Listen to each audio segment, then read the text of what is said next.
Hello friends, my name is Samir Gomte. We will see design of gear drives. In this video, we will see basics of mechanical drives. The contents of this video are: what are the mechanical drives, then classification of mechanical drives, then selection of mechanical drives, introduction to gear drives, and classification of gear drives. So we will see what are the mechanical drives. So there are basically three types of mechanical drives are there. First is belt drive, then chain drive, and gear drive. So my question is, why these mechanical drives are required? So these mechanical drives are required to transmit a power or a motion from say input shaft to the output shaft depending upon their applications. So in this image you can see a belt drive. So in this you will see this is the driving pulley mounted on the driving shaft, driven pulley mounted on the driven shaft. Both these pulleys are connected together with the help of this belt so that the motion can be transmitted from say input shaft to the output shaft. Then next is chain drive. So in this image you can see this small sprocket mounted on the input shaft again and larger sprocket mounted on the output shaft. These two sprockets are connected with the help of this chain. So this chain consists of a link. Okay, so you can see here these are the links. So each adjacent link is connected with the other link with the help of this hinge. Then next is, here is you can see a gear drive. So smaller gear is called a pinion and larger gear is called a gear. So this pinion is mounted on the input shaft which is connected to the prime mover. So prime mover is nothing but a motor, or it can be a engine. So you can see here on this gears the teeth are provided. Okay, so with the help of the meshing of this teeth, the motion is transmitted from one gear to another, or say from one shaft to another shaft. So these are the mechanical drives. The next point we'll see is classification of mechanical drives. So basically the mechanical drives are classified into two types. First is the drives which can transmit power with the help of friction. So these are the rope drives and a belt drive. So in this image you can see a sewing machine. So in sewing machine a rope drive is used. You can see here the rope is mounted on this flywheel and this wheel of the sewing machine. So motion is transmitted from the pedal to the flywheel and to this wheel, and this sewing machine is operated. So rope drives are basically of two types. One is fiber rope and second is wire rope. So in this sewing machine we use a fiber rope. The second image it shows a rope drive. So this is a wire rope drive. So it is a overhead crane, you can see, to which a hook is attached through this wire rope. Next you can see here it is a V-belt drive. So there are three V-belts are mounted on the single pulley. So three grooves are provided on the same pulley. So you can see here multiple belts are mounted for more power transmission or higher power transmission. Then next type of mechanical drive is the drive which can transmit the power by engagement. So these are the chain and gear drives. So we have already seen the chain and gear drive images. Next point is selection of mechanical drives. So selection of mechanical drives for a given application depends upon the following points. First one is the center distance. So when I consider a flat belt drive, so when there is a long center distance is there where I have to transmit a power between input shaft and output shaft, I will use a flat belt drive. Okay, and V-belt drive is used for relatively smaller center distances, and when there is a very short center distance is there, I can go with the gear drive. The next point is velocity ratio. So what is velocity ratio? So it is the ratio of speeds of driving shaft, that is N1, to the driven shaft. So these speeds are N1 and N2 are inversely proportional to the diameters.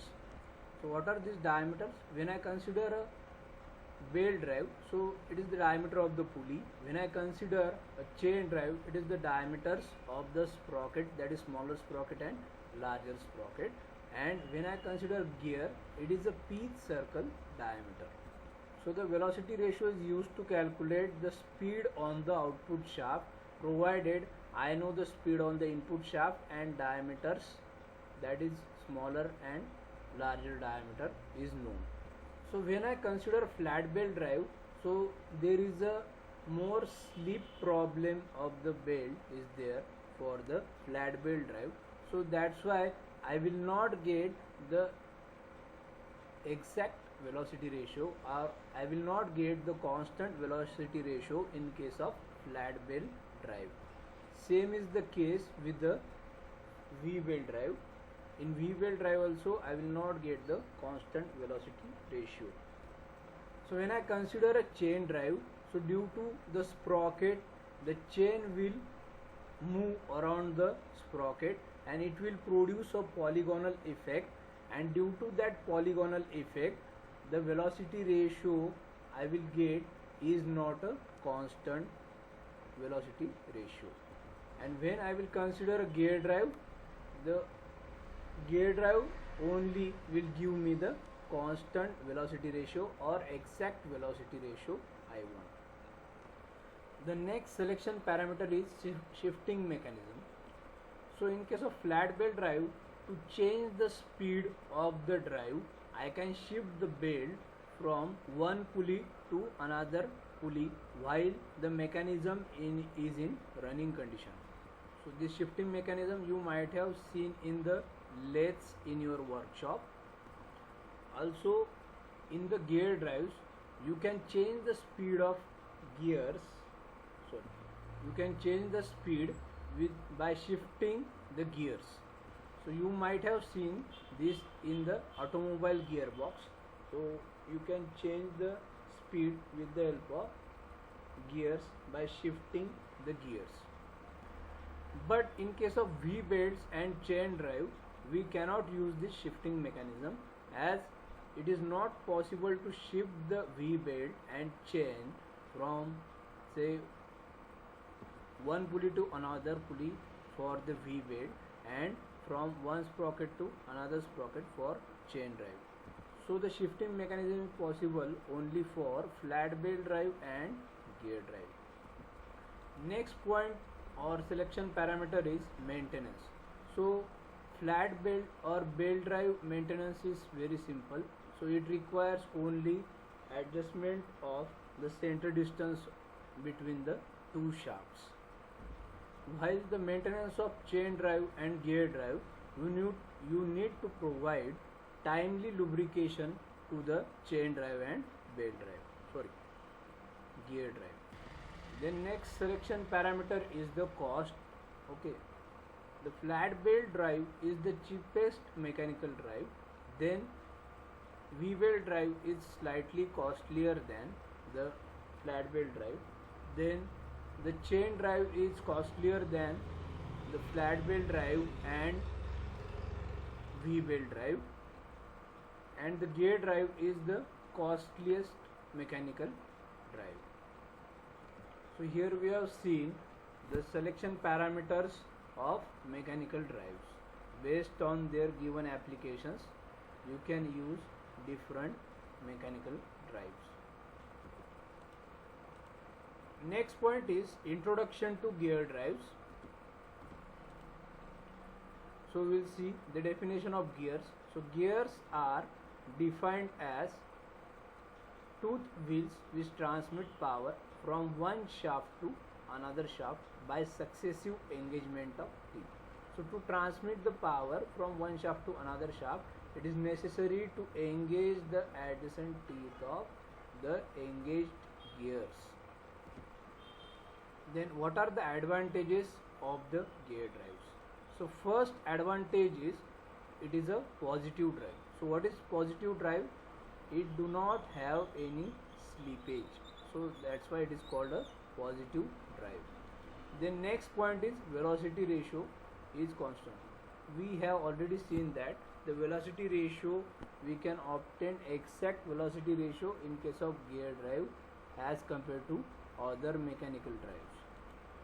The next point is compact construction. So it requires less space than other mechanical drives, so that's why it is called, or its construction is compact construction.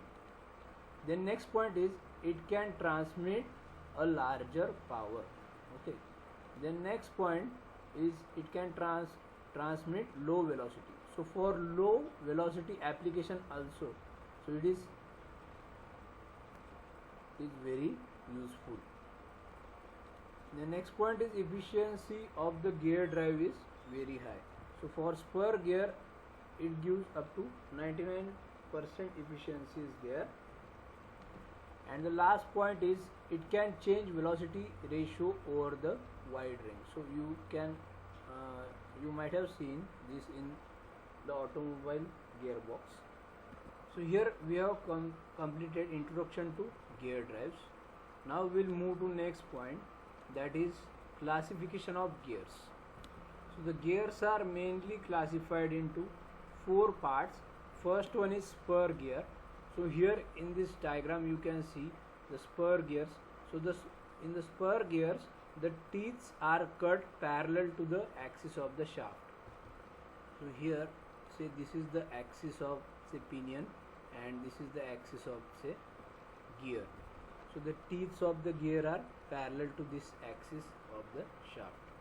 So with the help of spur gears, the velocity ratio we can obtain is 6:1. 6:1. Velocity ratio is 6:1. Means what? We can increase the speed by 6 times, or we can decrease the speed by 1/6. Next type is helical gears. So here you can see the image of helical gear. So here you can see the teeth are inclined at certain angle with the axis of the shaft. Okay. So this angle between the teeth and the axis is called helix angle. It is denoted by alpha. And as the teeth are inclined to the shaft, so the contact between the teeth begins with a point contact and it gradually increases to line contact.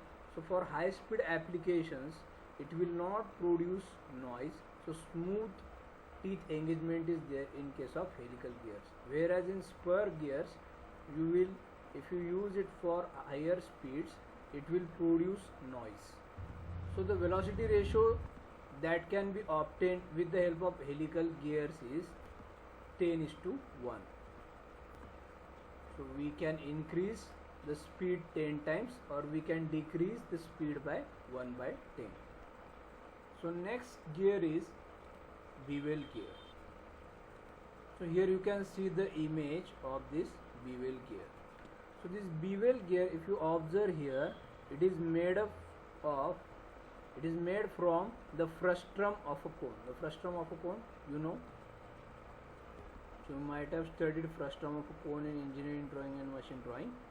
So the tooths or teeth are produced on the frustrum of a cone. Okay. So here you can observe the axis of the shafts are nearly inclined at 90° to each other. Okay. So the angle between the shafts, it can be 90° or less than or more than 90°, slightly less or more than 90°. So when there is a 90° motion transmission is there, we will use bevel gears. So with the help of bevel gears we can obtain a velocity ratio of 1:1. So 1:1 velocity ratio. So we will not get any change in the input and output shaft speed. Okay, the input output shaft speed remains the same. Okay. There are two types of bevel gears. One is straight teeth bevel gears and second one is spiral teeth bevel gears. But we'll study only straight teeth bevel gears. We can also obtain velocity ratio of bevel gears up to 3:1. So 3:1 velocity ratio is also possible with the help of bevel gears. The next type of gear is worm gear. It is also called worm and worm wheel.